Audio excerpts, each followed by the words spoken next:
Happy New Year and welcome back to my channel. My name is Moyo and this is Afrohemian where I share my creative side.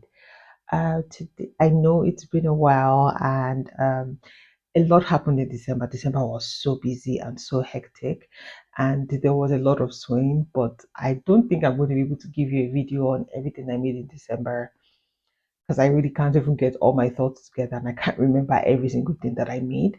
But I made a couple of gifts. I made a tablecloth and I made a couple of new outfits, of course. And there's especially one that I was really excited about, which is my birthday outfit. So my birthday is the last day of the year, and I have been making an outfit for my birthday for the past 9 years.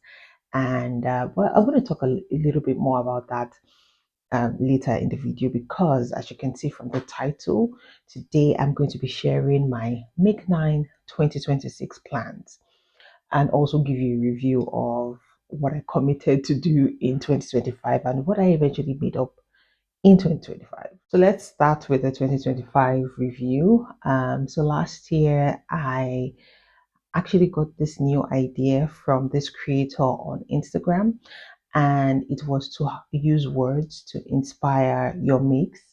And I really liked that concept because sometimes I don't necessarily have a specific plan. If I don't have like an event or there's no idea that I have been mulling over in my mind that I really want to make happen, I'm pretty spontaneous with the way I come up with the things I want to make. So the words were perfect because I'm not necessarily saying, oh, I'm going to make this specific thing. It's more of ideas, and those ideas can be anything. They can be translated into garments, it might have to do with the pattern, or it might have to do with the fabric choice. So I loved it. It's perfect for me, especially because I make my own patterns. So yeah, committing to doing something really specific is a bit difficult. So last year I chose 6 words and I had 3 items I wanted to make. At the end of the day, I think I completed 7 out of the 9, which is by far the most I have done because I think the year before that I only ended up making 5. So I would say pretty successful so far. And the good thing is I actually completed all my words. So um, the first 3 items I wanted to do was one outerwear. I had this on my Make 9 2025 2024. So I carried this over into 2025 and I ended up making the brown canvas jacket. There's still a lot of the jackets that I have been making since 2024 and I still haven't completed it yet, mostly because I haven't felt inspired. But we'll see. One day when I finally complete that coat, it will be an achievement. But the next thing I had was to make a bra, and I didn't do that. And the third item was to make a bag, and I didn't do that. And to be honest, I'm really not sure why, because I started out sewing by bag making a couple of years ago. This is back in 2012, and I really love making bags, but I dropped off around maybe 2014 and I haven't picked it back up and I really miss it, and I've been seeing some really beautiful bag designs. I've been seeing a lot of inspiration out there and I really want to get back into the bag making game, but maybe this year I finally will, but I didn't do that last year. So for my 6 words I chose joy, soft, nostalgia, sexy, lavish, and comfort, and I made something for each of those. So for joy, it was my lupus awareness outfit that I made in May, and I loved that. It was yeah, I think it was. I think the fabric speaks joy to me, and I actually love the way it turned out. And then soft, I decided to make a skirt to represent soft. But to be honest, I made a couple of skirts last year, and all of them could be considered soft. And I think last year was the first year in many years, or for the first time in many years, that I have worn skirts that much. And I loved it. It made me feel feminine, made me feel soft. I felt sexy. Yeah. So yeah, I would say soft was definitely successful. Nostalgia, I think this was my least successful make. For Nostalgia, I wanted to make a pinafore because I wore pinafore, a lot of pinafores as a kid, either pinafore or dungarees, and I decided on the pinafore. And yeah, to be honest, I made it, but I don't like it. I don't love it. Sorry about the slight pause. My mic battery died, so I had to plug it in. But I was talking about nostalgia and how I don't personally consider that like a success. So while I did make a make for the word, it's not a make that I would wear, mostly because it doesn't suit my personal style, and yeah, I just wasn't crazy about it. So, anyways, that was nostalgia. And then we have sexy. And to be honest, I did not, when I was making this outfit, I was not necessarily thinking about this word. But after I finished it and I was thinking about my making, and I'm like, wait, hold on, this is perfect. And that is my Pinterest recreation dress. I have a video up for that, so please check it out if you haven't already. And I loved this dress, the fabric, the way everything came together. I think this is one of the most successful makes of 2025.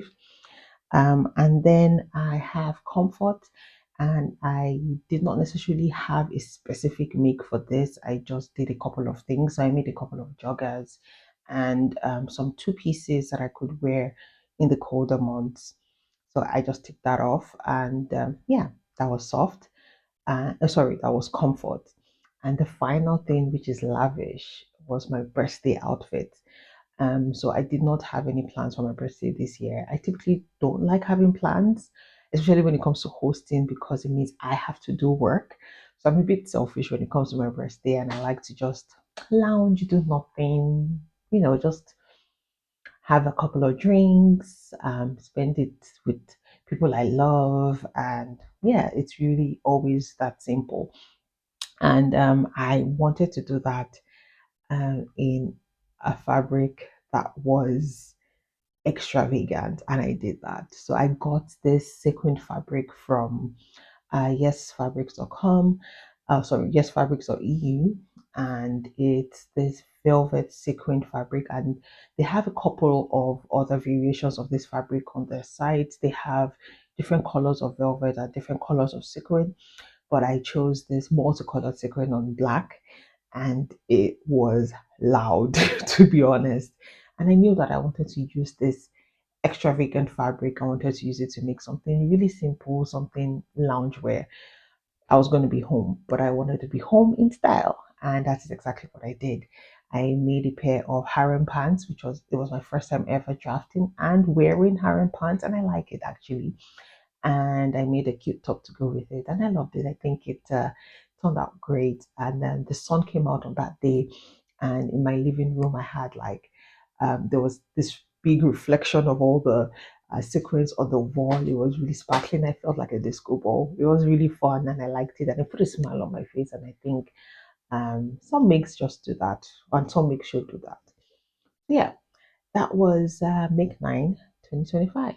So for 2026, I decided to go with the same format of choosing words because I think it just matches my vibe, the way I like to design, the way I like to sew, the way I like to be creative. And then I chose 6 words, and then I have three slots, three free slots for more spontaneity. So I'm going to go through the words that I chose for 2026. So the first one is Mystique. And if you know me personally, you know that I have some sort of goth-ish energy, goth-ish edge to my style. And I want to make to explore that a little bit more. So yeah, so that's why I have Mystique. And again, these words could be translated into the fabric choice or the garment design or the pattern or a technique. So again, this is why I love the words. So in right now, I don't have any concrete ideas for any of these words that I have chosen. But for Mystique, I'm thinking it might go more with the fabric choice, or a technique. I really don't know, but we'll see how it turns out. So we have Mystique. Then I have movement. something fluid, something that, moves a little bit more with my body. I kind of like the idea of that, or designing something around that word. Because I also like easy, I like comfort. So I chose movement. My third word is sensual. So similar to how I had like sexy and soft last year, I wanted, there has to be something that's a bit more, you know, intimate. So I chose sensual for this year. And the fourth word I have is rooted. I'm thinking of doing a little bit more with textile design this year. I used to dye fabrics when I was in Nigeria, and I think I would like to pick that up again, and explore my creativity beyond just garment making. So I'm going to be playing a little bit with textile design this year, and I felt like rooted was such a good word because it's textile design is part of my roots, both from a ethnical point of view and also from a design point of view, because I actually started out in design through textile design. So I chose rooted as my word for that. My fifth word is expressive, and I think this is a very me word because almost everything I do, especially when it comes to my style, is an expression of either how I feel, my mind state, or who I want to be during that period in time or that day. So expressive is, or sorry, yes, expressive is my sixth word, and I'm thinking something, loud, rebellious, colorful. We'll see how that turns out. And my sixth word is untamed. And when I thought about this, the first thing that came to my mind was animal print.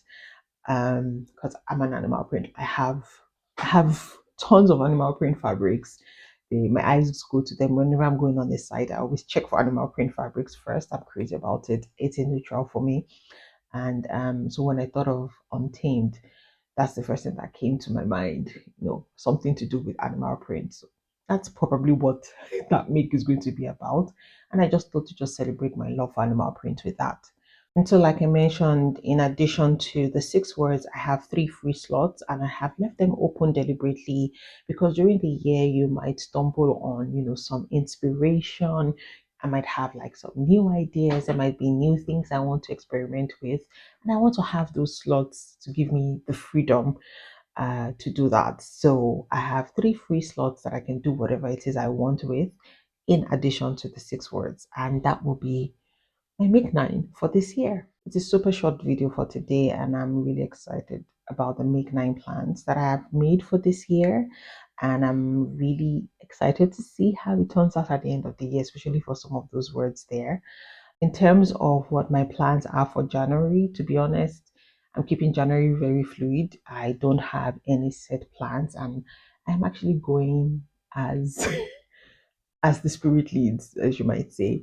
So yeah, I'm actually being really, really spontaneous this month, and whatever ideas come to my head is just what I'm making. So I don't necessarily have plans, and I might not resume my monthly plans until March because I have a couple of um, life events happening January and February that may not make me stable enough to be able to make plans. So January and February are going to forgive me because I'm going to be a bit more fluid with the way I do things. Even though I may not have any defined plans for January and February, it doesn't mean you will not see any videos from me.